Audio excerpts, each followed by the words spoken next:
So if you're like me and you can't stand it when your kids constantly keep turning up the volume when they're watching their tablets, this video is for you.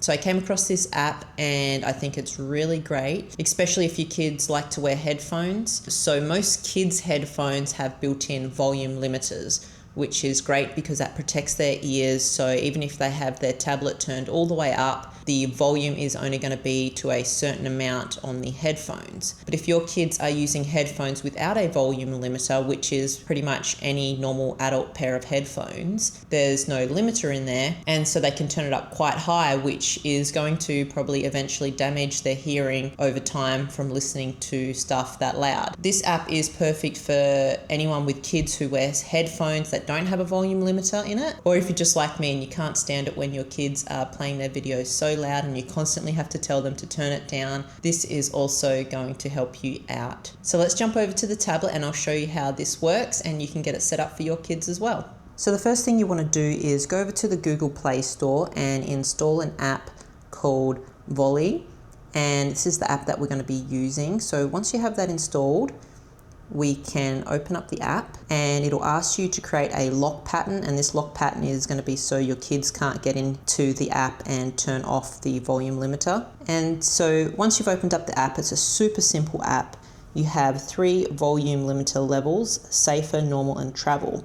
And so each of these will allow the volume to be adjusted at certain levels. So if I click travel, this is the loudest option and is going to be perfect for if you're maybe in a car or a noisy environment and the kids need to be able to hear the videos better. So you can see if I turn the volume up, the volume bounces back down and it won't go any higher than that level. So on travel, that's as high as the volume is going to go.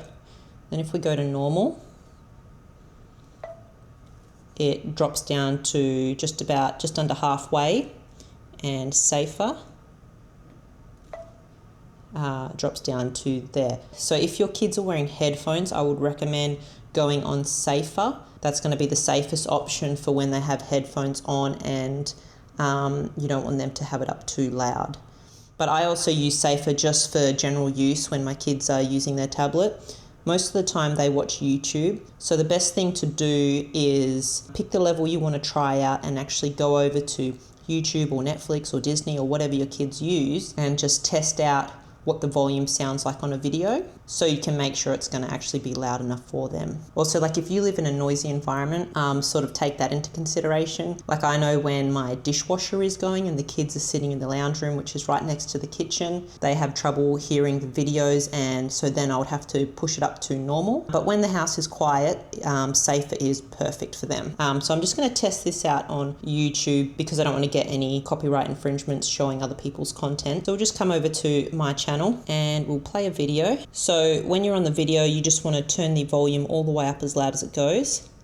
So this is on safer, so and content on your device. It's perfect for keeping kids away from any apps they shouldn't be using and preventing them from... So then you can hear that volume and be like, yep, I think that's going to be suitable for them. And if you don't think that's loud enough, then you can go back over to the app and test out another level. So for most of the time, safer is a perfect level for my kids, and on the odd occasion, I will pop it up to normal if they're in a more noisy environment. You also have a few settings in here. You have output, so if you want to turn the volume limiter on or off for speakers, Bluetooth or headphones, you can. And then you also have streams, so if you don't want the volume limiter on for calls and ringer, you can untick those things and alarm. It's up to you. So that's pretty much it for this video. I hope you found it helpful, and if you did, make sure you hit that like button and subscribe to my channel, and I'll hopefully see you in the next video. Thanks for watching.